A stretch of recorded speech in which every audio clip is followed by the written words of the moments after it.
forget, you can hear the full-length, longer version wherever you get your podcasts.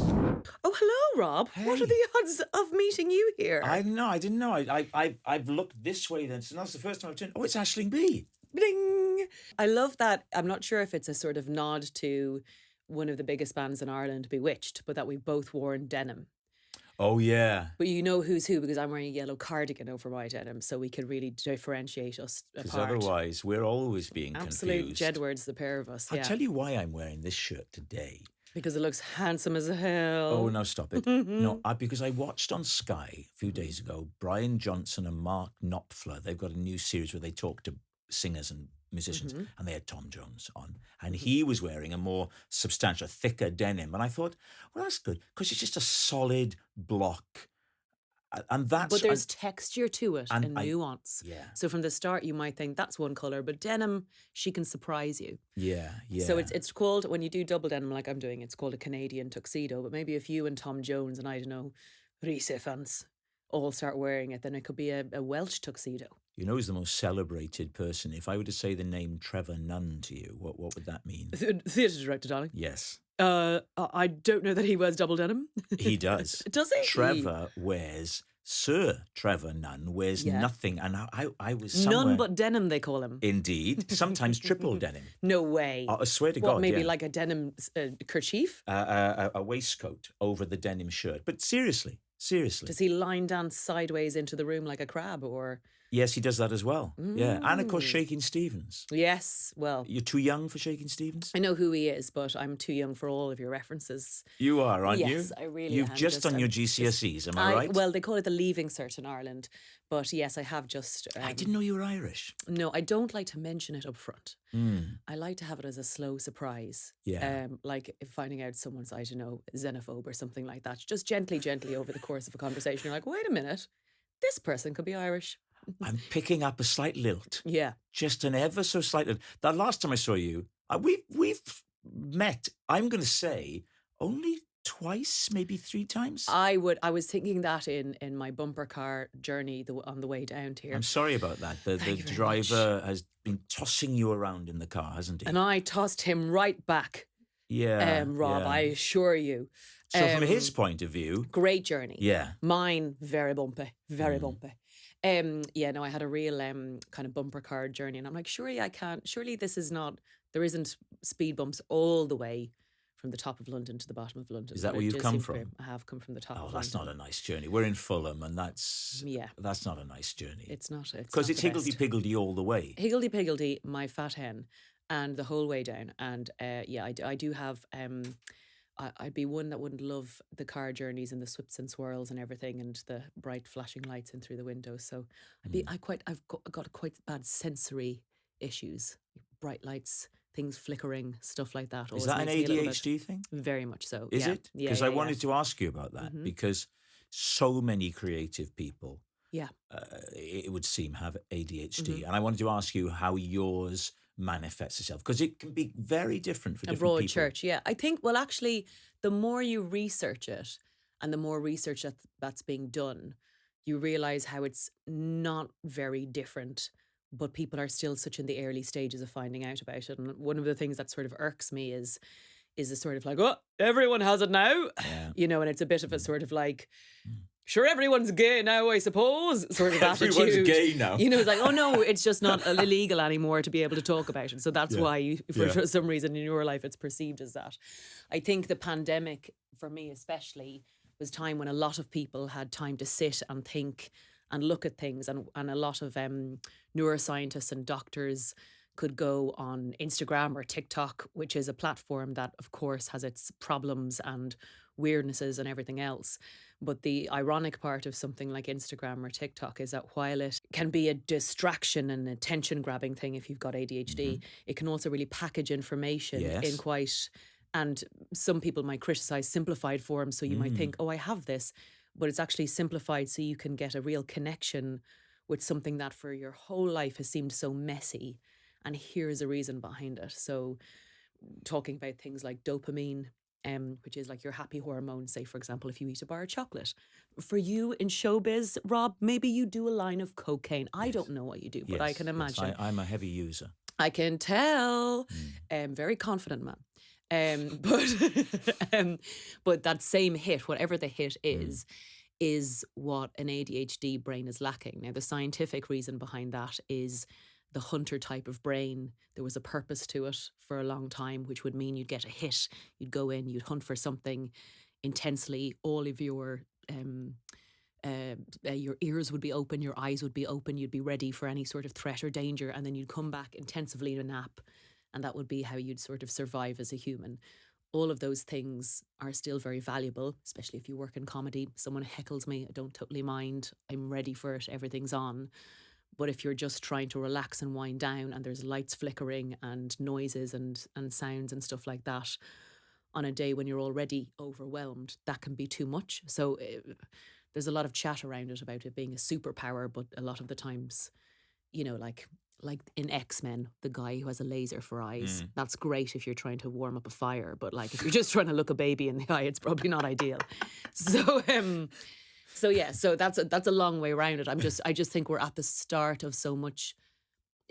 I think when people talk about like, oh, everyone's got it now, it's completely lacking the nuance of how mad the last 5 years are, how much time people have had, and the research around it, and also the research around women, which has just not been present before the last decade and still is in its early stages, and how it manifests in the sort of cartoon of the boy banging his head off the window going, teacher, I didn't do my homework, is sort of an old... that's very outdated and very simplistic. But there are massive things that have totally held me back or made certain situations 100 times more difficult than they needed to be. Such as?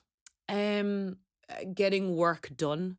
So while I have achieved a chunky old bit in my little life, getting to that has been sometimes hellish. So I haven't always enjoyed things because... like, you know, when people say, just do it in small chunks, or why don't you try a timer? And after 20 minutes, then you can like have a little break. And you're like, oh, I'll light fire in the trees and like set off into space in 20 minutes. I won't do it just because it's a timer. Do you think a timer is going to work? Like, okay, the Pomodoro technique. Yeah, that'll work for someone else. Or I'll give you loads of money. Oh yeah, but I still won't do it just because you're giving me like, there's, but what's been really helpful about the amount of research that's coming out. So just to backtrack, an example would be this. I tend to go around the houses and back to the same point. But in my head, I know what tab is open to check back in again. But if that process has really been hellish because I've never understood it. So it felt like I was failing. I'd be given opportunities and I'd always hit them. Yeah. But I was like, oh, why did someone else get that in on time or a day beforehand than go for dinner to celebrate? So you procrastinate, you'd leave everything till the last minute. Last minute every single time. Now, the science behind that is with an ADHD brain, a limit really helps fire up your dopamine, like a car that sort of jump starts. And now I know that. And also carrot on a stick doesn't work with people with ADHD. That's right. So if you offer kids, for example, a nice weekend or a trip to Alton Towers if they do their exams, it just won't help. The process has to have dopamine in it. The process has to be happy. And the process has to be exciting or good. And it's not about the end result. So if a job or handing in jokes or whatever it is on time meant that I would get paid more, I still wouldn't get them done on time because the process was difficult. So what would help you to get it done? Finding a way of making the process joyful and knowing that unfortunately not every job is for me because I can't make that happen, and it just ends up kind of gnawing away at my confidence and my self-esteem and just feeling in any way not stressed sort of thing. So for example, I love auditioning for things. Do you? As an actor, absolutely love auditioning No for one things. says I love that. I love it. I love acting so much. I love getting the chance to audition. So when I get an audition through, as soon as the script or the sides, as we call it in the industry, Rob, the bits that you're going to do for your audition come through, I open them up, read through them, print them off, and look at them 2 or 3 times, read them with someone, and they've gone into my head. Boom, bang. Oh. Happens that quickly. Well, that's a great ability. Love it. And if someone gives me new things to read in the moment, I'm so excited. I can't wait to do it. Now, if someone says, will you learn 3 lines of directions, just 3 sentences of directions to get from the top of London to Fulham. I will go and clean the entire kitchen. And someone will go, oh, but it's just 3 lines. I saw you last week. You were able to learn 20 pages. So it's literally 3 sentences. It's just 3 sentences. You're like, oh yeah, I know. It's only 3 sentences. So I'd have to be stupid to not be able to do just 3 sentences. So I would be stupid. Okay, I'm just going to clean the kitchen quickly, but it's only 3 sentences. Oh my God, I need to do that by 11 a.m. Okay, I'm just going to go, and then quickly I'm just going to, do you know what? I'm going to actually clean my face because my face feels dirty all of a sudden. My face is just a bit dirty. So I'm just going to clean my face, and then I'll really be able to just do 3 sentences, learn the directions really quickly. Just going to go and clean. God, my hair, now that I look at my hair is dirty. I think I'll just literally hop in the shower very quickly and wash my hair. And you feel, and that's been my life, where I can stand up to 6,000 people, or riff on something for 20 minutes, or learn all of the lines, including the other actors' lines, for an entire day, and not be able to get around to 3 things. And that could be a letter for my mortgage. It could be a reply to something important. And so the chasm between the two does make you feel unreliable at times, and stupid. And like the big one is that people think of that as lazy, because to perceive that from the outside is so dumb, especially if all someone needed you to learn was 3 lines of directions. And it just seems madness. And then I read something else about how boredom to an ADHD person feels like grief. And when I read that, I was like, oh, that's my whole life.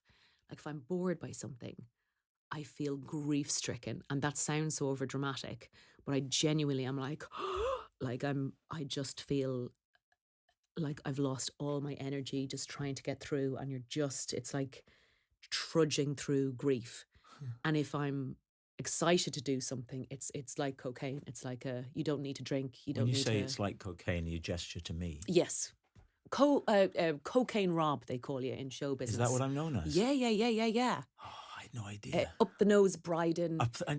White Christmas, Robert. I thought that was just because I was festive. No. Oh, you are very festive, but like 365 days of the year is what I've definitely heard about you. Anyway. As a kid, when did you first have an audience as a kid and think, I like this feeling?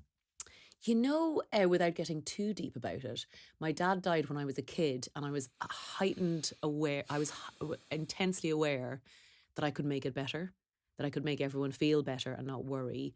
And that's definitely been, is a gorgeous feeling. When he died. You were only yes, I was only 3. 3. But also it wasn't like a sort of like, I'll make this better, but secretly I'm crying. Yeah. I loved the feeling. It's like I could fix it. Yeah. And I suppose the bigger thoughts around that hadn't dropped yet.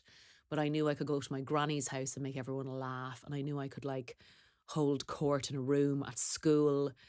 My teacher had to have a word with my mother to ask me to stop bringing in puppets when I was at school. To stop bringing in puppets. Puppets. How wholesome. Because I would unless they were very rude puppets. They weren't, but they did have some controversial opinions that I'm not sure would be welcome nowadays. But I would bring in puppets and speak through the puppets, and they were like, maybe Jenny could only come in on a Friday, and she's like, but Jenny loves coming to school. Like, you know, all of that, and the kids used to enjoy it. So you've got your puppets, but when you actually on a stage, when do you start? Oh, in terms of an audience. With the audience, yeah. Because my perception of you is that you started very young. Not I mean, there was my mother, God bless her, she's an amazing mother, and she would drive me like an hour to the nearest drama class that we would find through leaflets in mass. You know, I mean, it's not like now you might Google a class or whatever. Yeah. That I was so far away from anything. I grew up in a horse racing town, from anything that seemed like you could ever get to anywhere. Did your mum train jockeys? She educated jockeys, but she's a retired jockey herself. She's a jockey? Yeah, she's a retired jockey, flat race jockey. You studied French at university? French and philosophy, yeah. Bloody hell. I didn't know that about you. And I've been reading up on you as well. Sounds like you haven't, Rob, because I'd say that's one of the first little Google bits. I love it. My wife speaks French. It's one of her greatest qualities. Yeah. I love that and her ears. And her ears, nice ears. Great. Nothing wrong with your ears. Okay, well, you've got you've got the thing with Romesh. To me, Rob. You've got Avoidance with yes, Romesh. Of course. With Romesh. You've got Alice and Jack. Okay. Yes. With, I tell you who's in that. Domhnall Gleeson. Andrea Riseborough. Andrea Riseborough's And brilliant. which one would you like us to focus on? Oh, well, why? Just because we're both in the comedy world, and Romesh is a friend of both. Well, are you a friend of Romesh? Well, not really. I've met him. I think he's terrific. But I had Tom Davis great. in here the other day. Oh, did you? Yeah, he's a big friend Tom's of Romesh's. gorgeous. He was lovely. I love Tom. Tom and I are good old pals who don't see each other enough. But I would love to see Tom more. Romesh and I I feel like he was a few years ahead of me at school, if comedy is school. Yeah. So there's a few people who I feel like were like the couple of years, we were at school at the same time, but they were the years ahead of me. And then we both sort of did the Edinburgh world, and we're both nominated for Best Newcomer the same year in Edinburgh. So, like, I mean, how did you feel when you were nominated for Best Newcomer? I think I was more shocked the year before I won this competition, which. So you think you're funny? Yes, and I'd never really won anything before. I've not been a winner. I've sort of grafted along, but I've never won a thing. No one's ever, it's not really. I've never excelled. I've done well, but I've never excelled. Something I like to maintain to this day. And I remember being in total shock. And that night I won this comedy competition, which was for only 8 minutes of stand-up. And all the time I just never thought I'd win, which is probably why I won, because my goal was to just make as many people laugh as possible rather than win. And I'm not a particularly competitive person, so winning doesn't matter to me. Generally, I'm competitive with myself and my former selves, or the selves I feel I should be, but not with other people. And when I won that, luckily I had my friend who's a brilliant Australian comedian, Celia Piccola, with me, and she had to bring me, and there was a fire alarm, and I went outside and had a full panic attack. I did not know how to handle. After you'd won? After I'd won. I did not. There was a fire alarm at the Gilded Balloon in Edinburgh, and we went out, and I was behaving quite oddly. I was like, I really couldn't. Yeah. And I hadn't really panicked like that before. And Celia and I went outside for this fire alarm, and we sat on the ground behind the bins until we kind of calmed down. Then we went out and got drunk and had a dance. But up to that point, I didn't know what that. I still am not a great person for surprises. I can handle things being thrown at me, but not I don't know how to handle a happy surprise.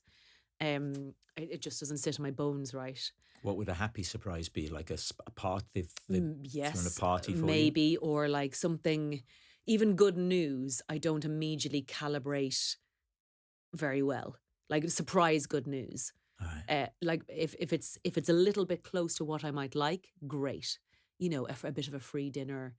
A check coming in that you don't expect. When you arrived and you were making your demands, and you said you wanted I said a bit of bread, actually. You said you wanted a croissant. And I it just didn't. so happened that we had fake news. A glut. Fake news. Fake news. It's not fake news. We had a glut of croissants here. I had one that I hadn't needed. I said, hey, you could have that. Now, that would come under your heading. Now, of a you happy see, surprise. the surprise for me that has come is your narrative of the events that happened when I entered this room, and how they've been repainted. Are you to make challenging my you narrative? I am challenging it all the way to the hill. Okay, sir. Go ahead.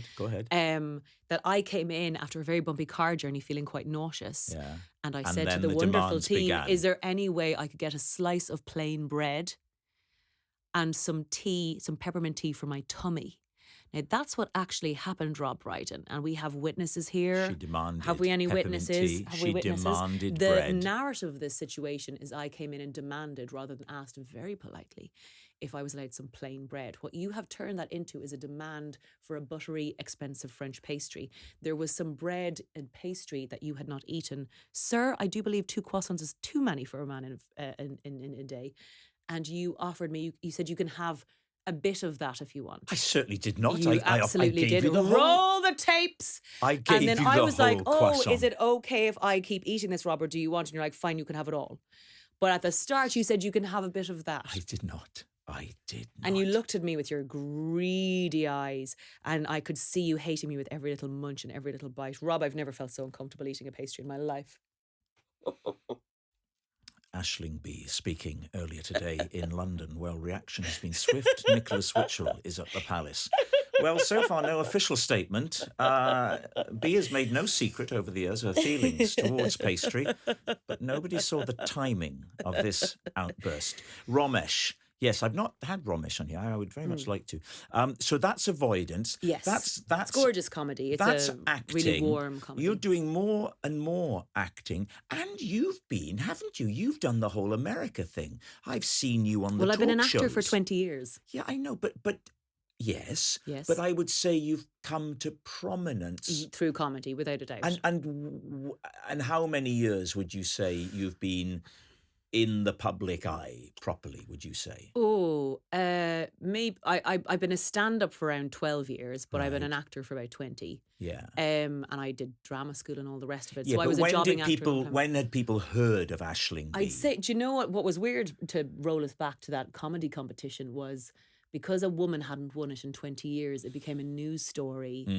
And I think sometimes it felt like I got thrown into, it got confused with being an award for a bigger amount of work than what it was. see. Yeah, So yeah. as in, I'd done 8 minutes of stand-up. Yeah. And then felt like people thought I'd done an hour. You know that, Yeah, because yeah. the Who was newcomer the in Edinburgh previous and winner stuff. all those years ago? Oh, I can't remember. Was it but someone it was, like Jenny Eclair, maybe? Was it Oh, that sort it was of no, it was generation? Ronnie Ancona. Oh, it was Ronnie, was it? Yeah, Oh, lovely, right, brilliant okay. Ronnie. I think, anyways. I mean, I'm pretty sure that was it. Okay. But so that suddenly threw, for me, again, I'd been an actor for so long. I trained. I felt I really knew what I was doing, and I did at the time feel a real imposter syndrome that I was thrown into big rooms, and I really respect the craft. I don't respect drama school necessarily, but I respect learning and honing what you do. And I felt I was thrown into spaces. Because you had what, an 8-minute set? Yeah, I mean, I had 20 minutes and I could do it. It was more that what it maybe slightly took away was the freedom to mess up. Yeah. And I felt like I had to be better to earn being paid for it, being earned to be in spaces with people who'd been doing it a lot longer than me. I slightly got in my own way, I think, a lot of the times, because I think different types of people would be like, oh, if you're good, you're good. Yeah. And I believe that now. I've seen people who've never acted before act me out of a room. And I never judged that in other people, but I judged it in myself, maybe because of the gendered thing at the time. I felt like people would say or did say that it's just a girl wandering in, or there was just like, we needed a woman in there, so we threw her in, or blah blah blah. And I felt I never wanted to be described as that. I never wanted to be described as an actor giving it a go. I respect stand-up as a craft, and I take it very seriously. Well, it's true though. It's the bad gigs you learn from. Yeah. And it's because that's how human brains work. It's that we take more to keep us safe from situations that were in any way felt dangerous. So dying on your arse on stage, not being funny, it's so intensely embarrassing. You might not be booked again, you might not work again. The consequences are real, even if they're not always that dramatic. But that's so your body goes, I'll hold on to this lesson. Now, the day someone says you're the best person they've ever seen, or you're amazing, that lesson will just go into sort of like a drippy sort of pile, because it doesn't help us stay safe. But those ones stay. Like, I remember pretty much nearly every negative thing I've heard about myself, or that someone said to me. Right, okay. And how much does it? You're on social media? Yes, you're We Miss B on Instagram and Twitter. Yeah, and that's it. Yeah, right. Okay. And someone else manages. I think of a Facebook page someone else manages, but I don't manage that. Yeah. And people saying horrible things. That is okay for some. It's not okay. Yeah. Like, and also the level of it in the time I've been on those platforms has changed so dramatically, especially on Twitter.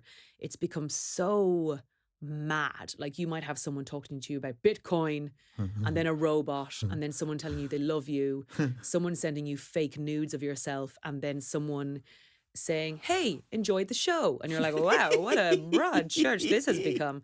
And I think part of the problem is that we can all now publish. So That's right. We're all publishers now. And we're all writers. Yes. And we grew up in an age when the printed word or the written word had some authority. Yes. And so I think that we have we elevate it, exactly. You see. We've elevated the authority because we were around it. And I suppose some parts of the way people reply and stuff like that, as I'm like, you are not an authority. But if there's enough people saying, I would definitely care if I felt like the person had a point. because I think you'd have to be pretty stupid. If it touches a nerve and you kind of go... Yeah, and it's awful to feel you were wrong or misstep because you see yourself, I think, if you're a funny person, you see yourself as a bit clever and intelligent enough to navigate a difficult subject matter. And when someone says, and you know they're right or they've got a point, it feels awful. But if you weren't able to acknowledge that and pivot, then you're not that clever. And the cleverness comes from being able to understand how to pivot and go, that's an I didn't actually know that, right, pivot. Fine.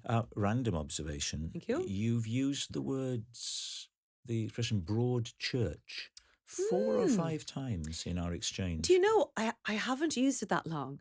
And but I did love the show. Are you just getting comfortable with it? Yeah, I'm and a big Olivia Colman you brought fan. it with you today. So you were just about to leave the house. Yeah. And you're hang on, I must take my broad church. Do you know with what me. other one that is Wheelhouse? Wheelhouse. Yeah, I've got that that's in my a very wheelhouse. American term. Yeah. And people started saying wheelhouse.